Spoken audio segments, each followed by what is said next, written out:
So welcome to the European session of the Global Relay of Terra Madre 2020.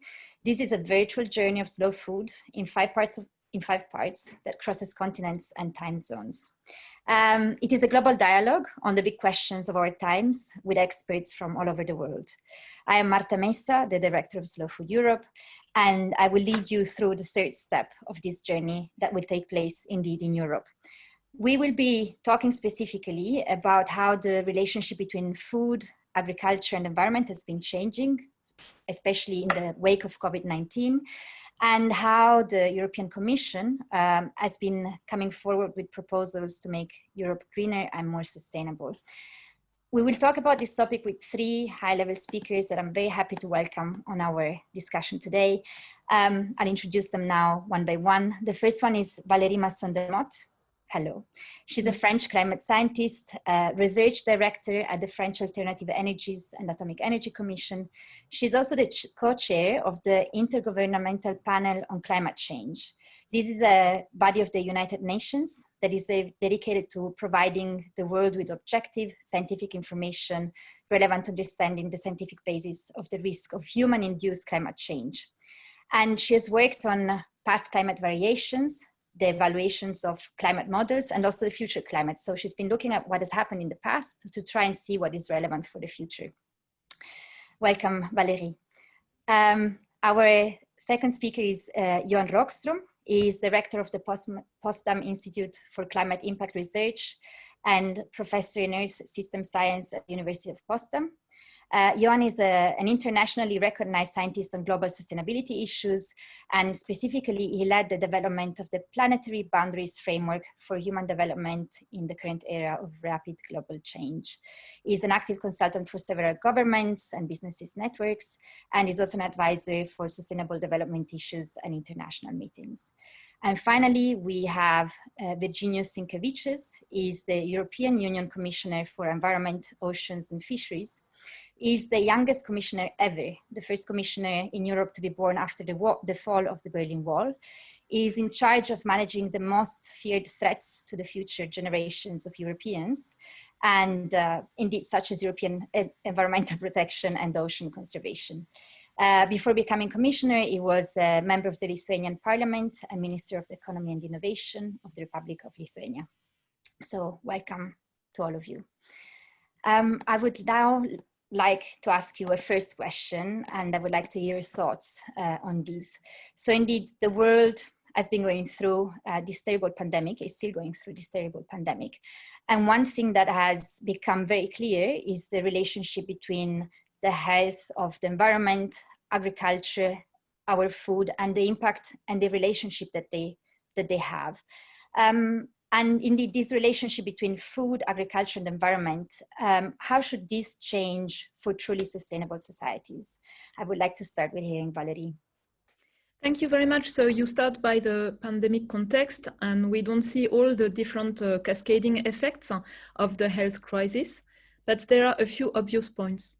For instance, the lockdown to address the spread of the pandemic has limited industrial activity, transport, has led to a temporary reduction in greenhouse gas emissions, but still it will not be discernible in the global atmospheric composition, and the concentration in carbon dioxide, a key greenhouse gas, continues to increase. And unless we are able to address the emissions of greenhouse gases, climate change will continue to be out of control. And with that respect, acting in the agricultural sector is part of the key action to be taken to contribute to reductions in greenhouse gas emissions, reaching carbon neutrality, and limiting global warming. The second part of my thoughts are related to human health. They are key factors that enhance the risks associated to a respiratory disease. Obesity and being overweight is a key risk. And despite progress in agronomy, there are still more than 800 million people who suffer from starvation and undernutrition. And more than 2 billion people suffer from being overweight or from obesity, with growing costs in terms of public health. So finally, the pandemic and other aspects clearly show that planetary health, health of ecosystems, a stable climate, and human health are intimately related. So it also shows the importance of addressing, when thinking of the food, agriculture, environment aspect, the benefits and the risks in terms of public health, and also thinking of the food system as a whole in terms of a number of challenges.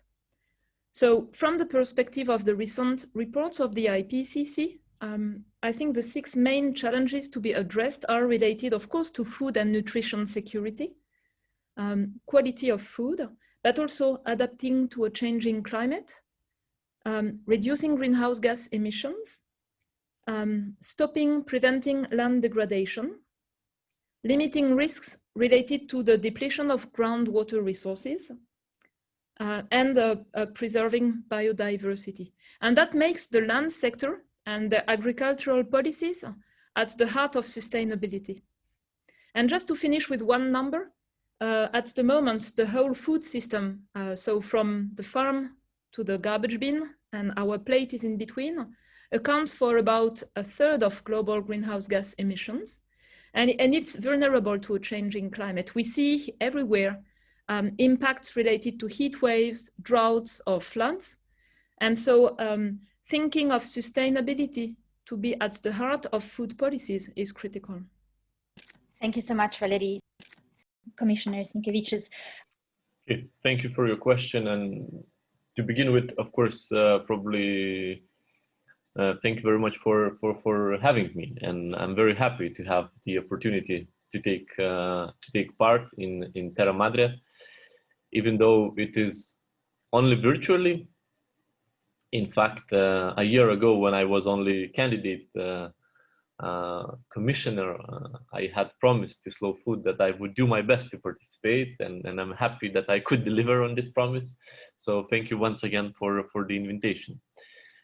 Returning to your question, a lot has happened since I started my mandate as EU Commissioner. The coronavirus pandemic has attacked not only our health and our life, but has created unprecedented challenges for our health systems, and it has heavily shaken the European and global economies. While we still know very little about this virus, I think we have already learned first lessons from this crisis. The crisis has shown also that we were not sufficiently prepared, and that we have maybe not taken scientists' warning seriously enough. It has taught us the value of acting together with coordination and solidarity at European level, at global level. It has also reminded us how powerful nature is and how important it is to keep the health of this planet, not least to protect our own health. The COVID-19 pandemic was a further huge wake-up call for the urgent need to protect and restore nature. And indeed, healthy and resilient societies depend on giving nature the space it needs. This reflects the fact that the risk of emergence and spread of infectious diseases increases as nature is destroyed. Protecting and restoring biodiversity and well-functioning ecosystems is therefore key to boost our resilience and prevent the emergence and spread of future diseases. And last but not least, the crisis has taught and encouraged us that behaviors, habits, and rules can change, and that they can change quickly and with immediate effect also on our nature. The Commission presented last December, just 11 days after taking office, the European Green Deal, our new growth strategy that aims to transform the EU into a fair and prosperous society with a modern, resource-efficient and competitive economy where there are no net emissions of greenhouse gases in 2050 and where economic growth is decoupled from resource use. It also aims to protect, conserve, and enhance the EU's natural capital and protect the health and well-being of citizens from environment-related risks and impacts. The Commission proposed in May a new biodiversity strategy and a farm-to-fork strategy, a new comprehensive approach to how Europeans value food sustainability. It is, I think, an opportunity to improve lifestyles, of course, health and environment. And it is clear that we need to do much more to keep ourselves and the planet healthy. The increasing reoccurrence of droughts, floods, forest fires, and new pests are a constant reminder that our food system is under threat and must become more sustainable and resilient. So the creation of a favorable food environment that makes it easier to choose healthy and sustainable diets will benefit consumers, first of all, will benefit people's health and quality of life, and reduce health-related costs for society. And finally, a few days ago, after a wide public consultation and an extensive impact assessment, the European Commission proposed to increase the 2030 target for emission reduction from 40 to 55 at least %. And let's not forget that we need the world on board to hold biodiversity laws. And for that to happen, the EU has to lead by example. The biodiversity strategy launched a process to further improve biodiversity governance at all levels, and it will be the blueprint for the position the EU will take to the United Nations Summit on Biodiversity taking place in New York, and to the 15th conference of the parties to the Convention on Biological Diversity in Kunming next year. So fixing our food system is also a truly global challenge, with the EU food system at the heart of a complex, interconnected global food system. And many other countries and global actors, they already see the need to make this transition, which is why the Secretary General of the United Nations has called for a food system summit for next year. The European Commission is, of course, fully committed to making this summit a success. The Commission will mobilize the EU's international instruments to stimulate change at a global level, starting from the building of green alliances on sustainable food system with all our partners. We will also mobilize our overseas cooperation budget to support those partner countries, which would to improve the resilience of their food systems, to improve nutrition, alleviate food insecurity, of course, combat food fraud, and reduce water use for food production. So we will work to combat overfishing, which not only harms marine ecosystem, but also undermines the future of potential of our seas and oceans as a food source.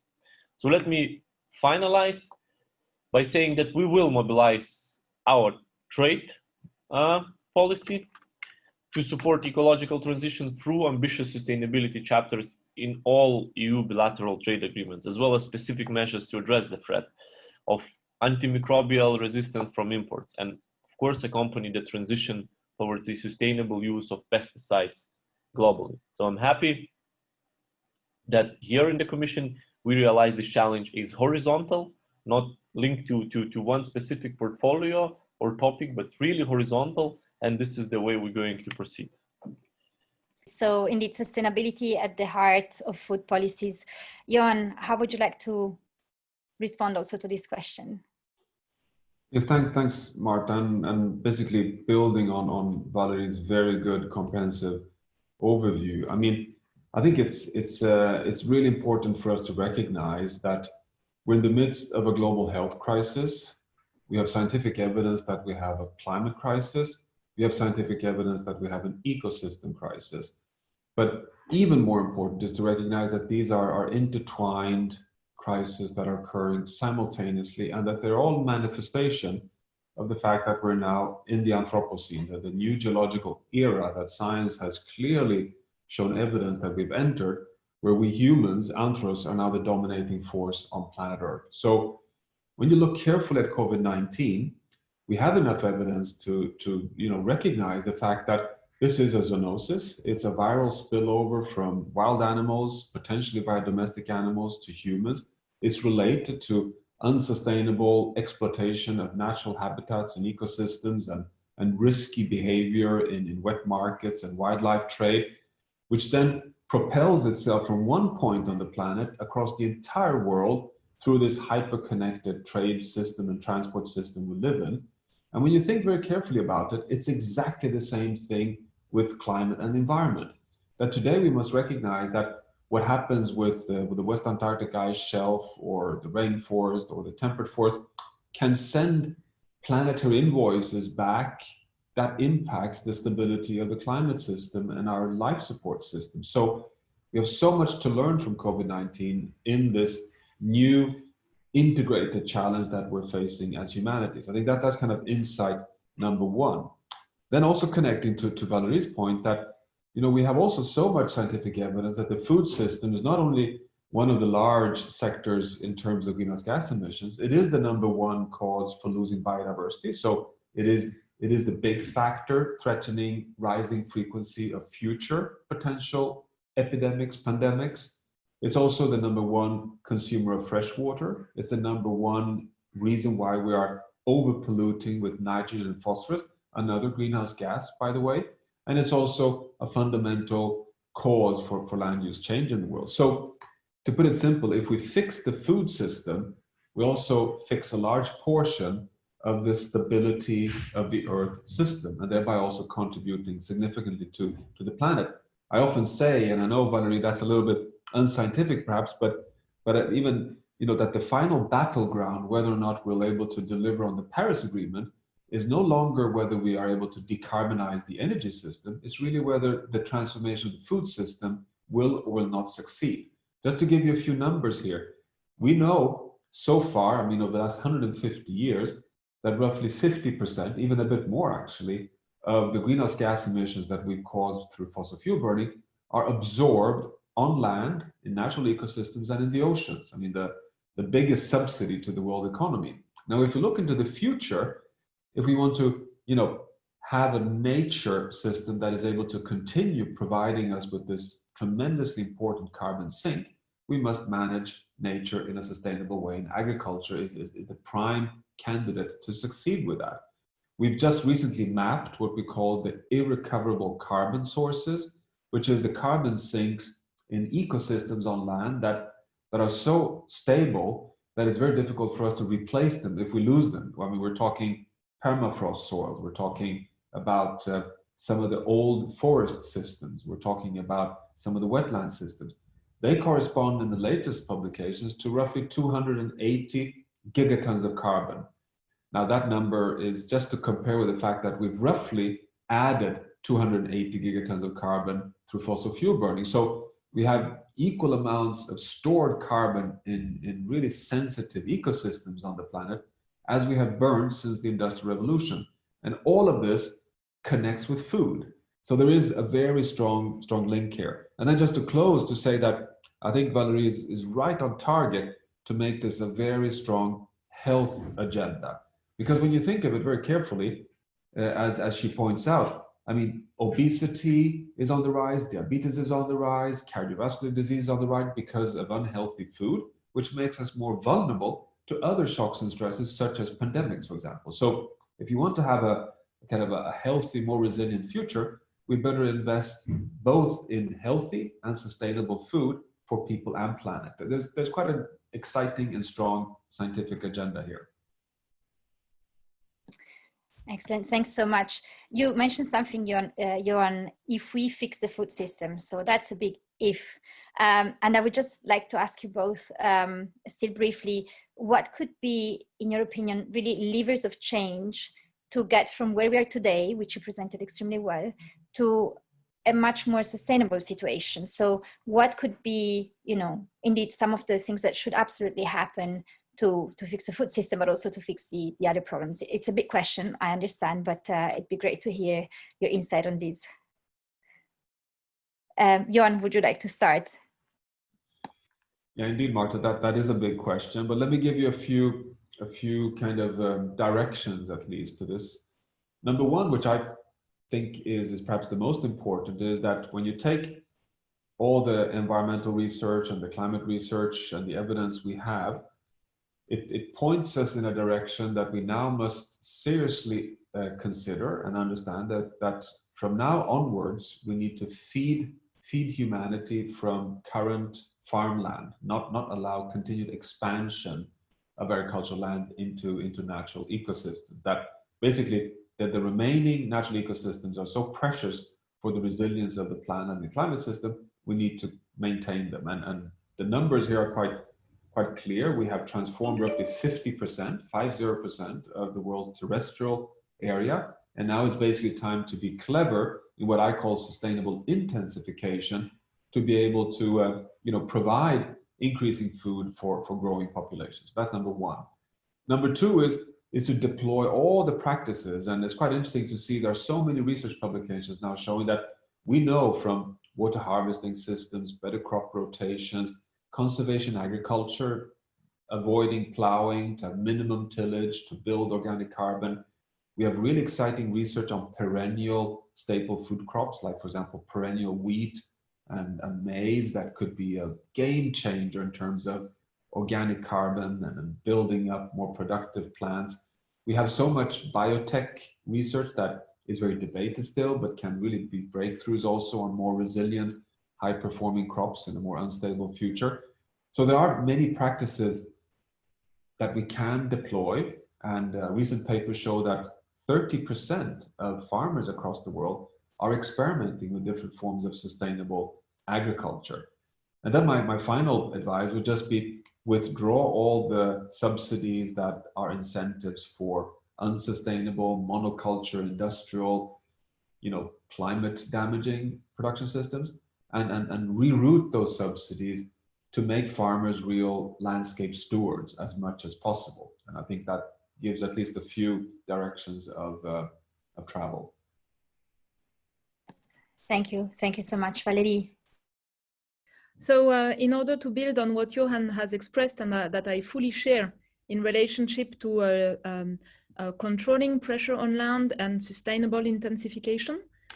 So for me, the first step is that diversification of agricultural practices, diversified landscapes with multiple services, and diversification of diets. If we act on diets, and by having more vegetable proteins, for instance, we can reduce pressure on land for also using land to store carbon and other uses. That's the first thing.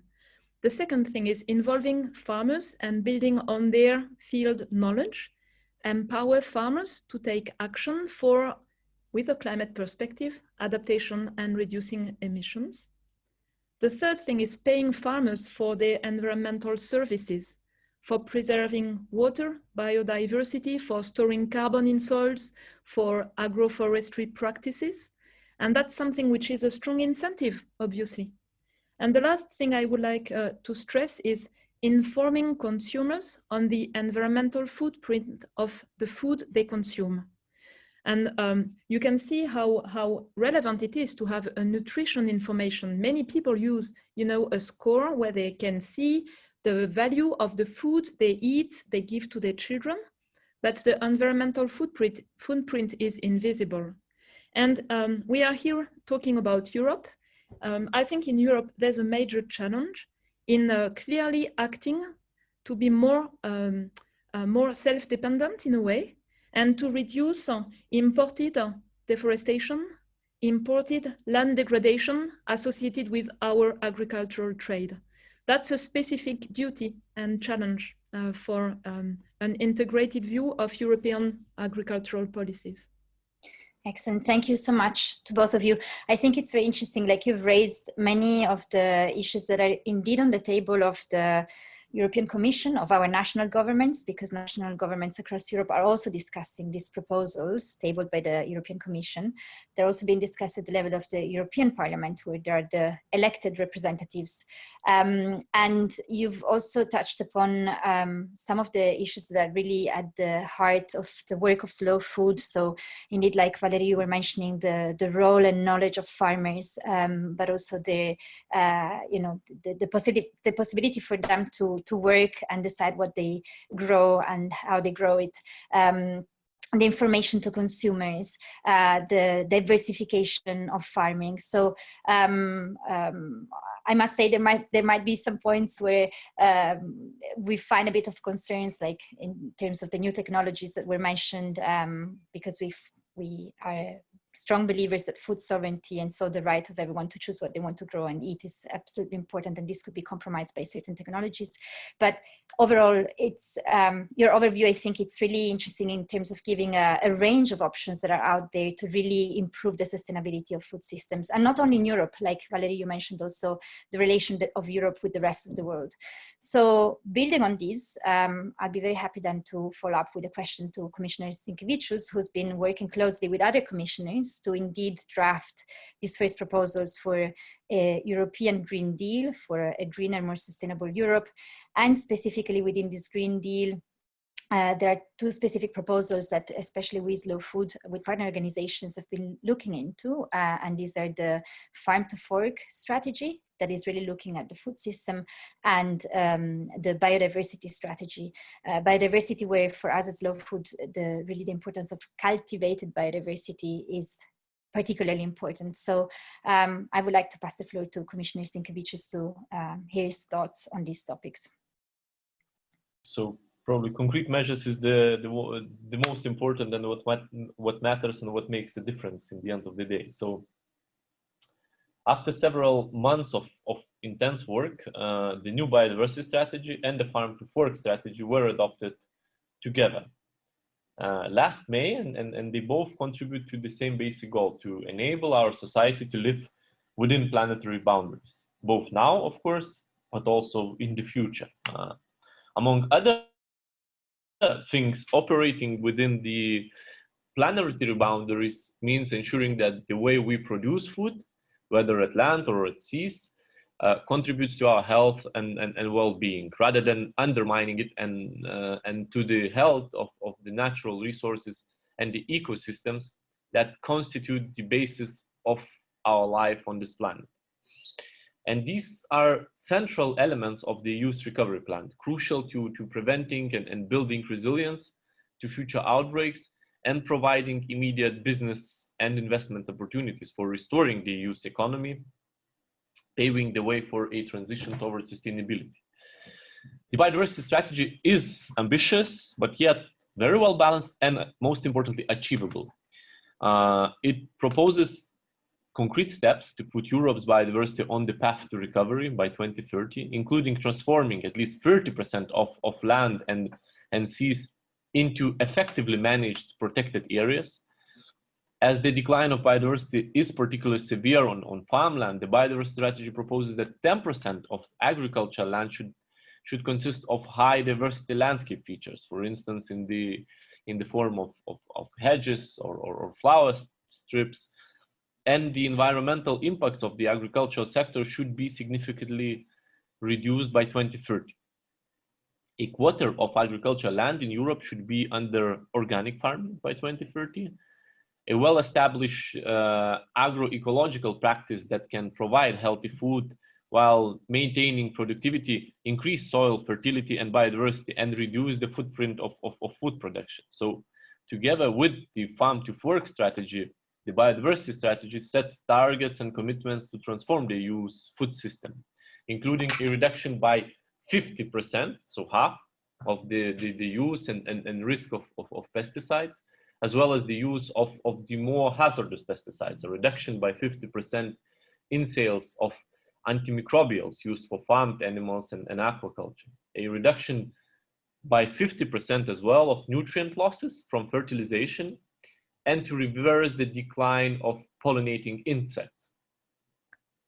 If we do not tackle the biodiversity crisis, farmers, because we spoke a lot about agriculture here, but farmers will be the first ones to suffer from soil degradation, water scarcity, pollinators disappearance. And I'm saying the first ones will be, but I would probably, it would be correct to use that they are actually the ones already suffering. And here, we're not talking about some, some faraway destinations. We're speaking about here in Europe and of course elsewhere. So the biodiversity and climate change crisis we are facing requires a transformation of the way we produce food and manage our land. As the key guardians of our land, the farmers, they play an absolutely essential role in preserving the EU's biodiversity.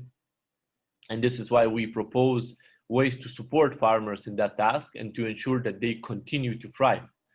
So the key should be the reformed common agricultural policy, where it's going to be an essential instrument to implement the biodiversity strategy on farmland. But this will only be possible if the green architecture and ambition of the Commission's legislative proposal of the new CAP is maintained or strengthened. The Commission will defend the green ambition of the new common agricultural policy, but we have to count on the member states, and the member states of the European Parliament, members of the European Parliament, who have the responsibility now to vote on the Commission proposal, to understand the urgency of a transition towards a sustainable agriculture and support the green ambition of the common agricultural policy.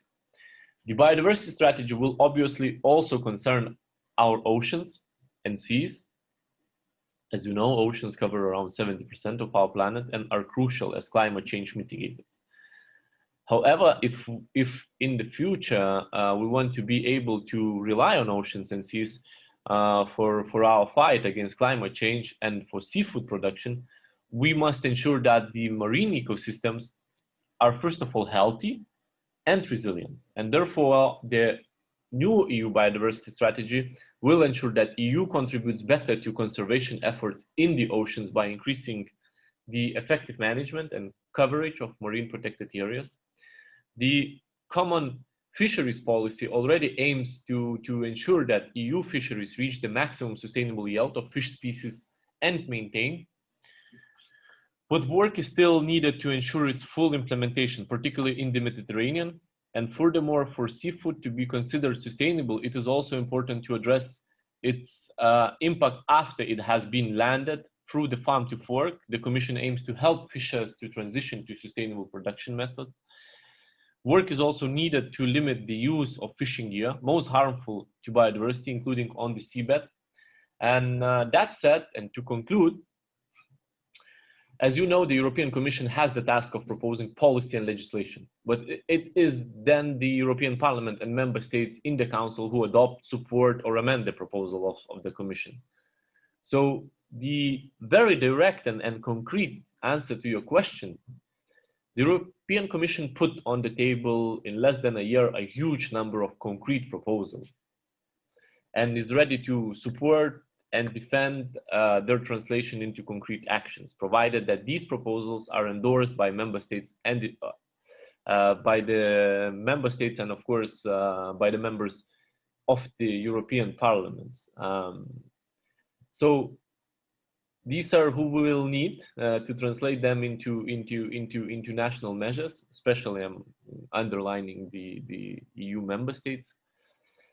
But I also, of course, I count on the continued support of the public opinion and civil society organizations like the Slow Food Network to ensure that this is the case and that we're not going to lower our ambition. So we just heard from Commissioner Sinkevičius, indeed, what the Commission has proposed in terms of measures. And I would like now to ask Valerie and Johan what their take is on these proposals and whether, from your point of view, these are proposals that are ambitious enough so that can go really in the direction of activating those levers of change you mentioned earlier in our conversation. And also would like to hear from you. We've been mentioning before during the talk, indeed, the international dimension also of what happens at European level, from trade, what we import, what we export, and so on. So, and Europe really, it often claims, wants to be a global model of sustainability. So are we able to do so? Are we on good track? Johan.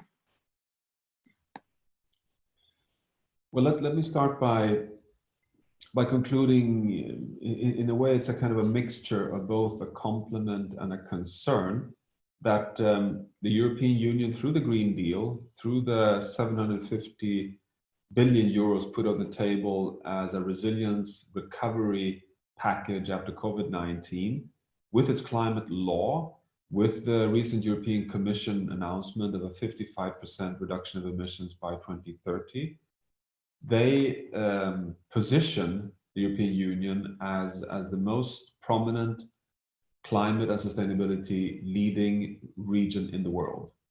And the concern is that it's almost the only climate leadership in the world. And that is, of course, a big concern when we have entered the decisive decade when the world needs to cut global emissions by 50% in 10 years' time. So, of course, in that sense, it is a concern that the European Union is standing so alone with being such a front runner on trying to align its policies with science. So I'm the first one to commend the European Union in the direction of travel we're seeing today. Then there are, of course, things that I'm still concerned about also with what has been put on the table. And it connects quite closely with the food agenda that the European Union has been able to gradually decouple economic growth from emissions, particularly the emissions reported to the UNFCCC, the United Nations Framework Convention. But it hasn't truly decoupled if we take into consideration changes in land use, food system, imports, and consumption, meaning net imports of goods to the European Union. So, of course, we cannot not claim yet that the European Union and citizens of the European Union have become, let's say, aligned with the planetary boundaries or with the Paris Climate Agreement. So there's much more to be done. And what was been announced now is actually a suggestion of reducing the European emissions by 55% compared starting from 1990. But because the European Union has already reduced emissions by 23%, the next 10 years is actually 55 minus 23, which is roughly 32, or to be quite precise, 32%, which is not such a large step away from the path that the European Union has been following for the past 30 years. And moreover, does not really align itself with what the world needs to accomplish over the coming 10 years. So I think there is still issues to discuss. That's one issue. I think it's really important that the European Union now connects with allies around the world to recognize that it's an export-import union that can constructively get alignment with other nations' efforts of taking on the same type of climate laws. And then finally, I think what all of us are having in mind, which is there's a lot of very nice rhetorics.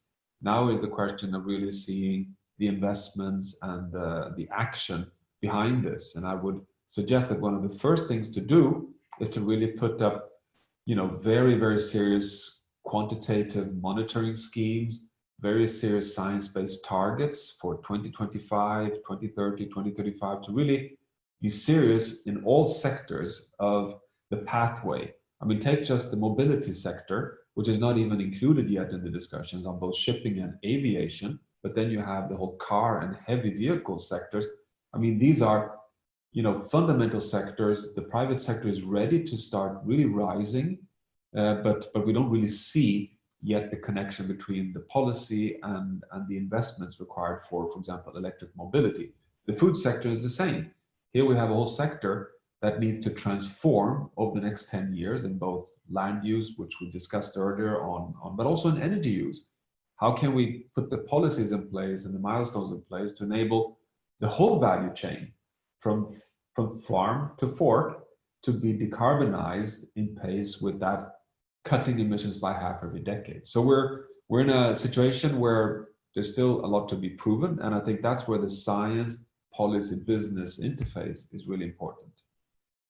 Thank you. And I think a conversation like the one we're having today really contributes to also having that kind of exchange, and also the fact that it's a public event. It's a way of really bringing closer people to the issue and, helping understand where we are at, what can be possible, and also creating a bit of pressure on decision makers to move forward. Valerie, you're muted. I would like to build on what Johan has just expressed and give my perspective on that. So as I have discussed previously, the challenges are related to the coordination and the systemic approach across various policies. The climate policies linked to reducing emissions, related to the land sinks, which is now part of the EU target, and also the adaptation policy which are closely intersected on the land sector. It's also the agricultural policy and the trade policy. And finally, Europe was shown to be quite weak on the public health approach in the context of the pandemic. It's also an opportunity to consider the health dimension of the diets and the food production to be more at the heart of what is the European project that gives benefit to people. I also fully support the idea that targets are important, but implementation is crucial. And the scientific communities have developed methodologies, for instance, to develop the profile of a common agricultural policy package, looking at the various sustainable development goals. There were a number of publications on that exact topic to see if it's balanced or imbalanced. And this analysis through the lens of the sustainable development goals is, I think, extremely helpful to look at the co-benefits of one action, to maximize the co-benefits across these multiple dimensions, but also to identify trade-offs, difficulties to be encountered, and include them in the policy package. As for other aspects, a key aspect of change is not just, for instance, reducing emissions. It's developing an approach that supports equitable, ethical, just and fair transitions. So the lens of the Sustainable Development Goals, looking at aspects related to inequalities, looking at aspects related to the living standards of farmers, for instance, is extremely important to develop a new agricultural policy that maximizes benefits for society. And I see in the world the emergence of ex-ante evaluations of policy packages, but there's also a need for monitoring the implementation, for early warnings if the policy package leads to the wrong signals compared to expectations, and a flexible, agile mechanism to quickly correct if it does not provide the expected outcomes. So one aspect is, of course, having ambitious goals, and another aspect is having ambitious approaches to implementation, and both of them are needed.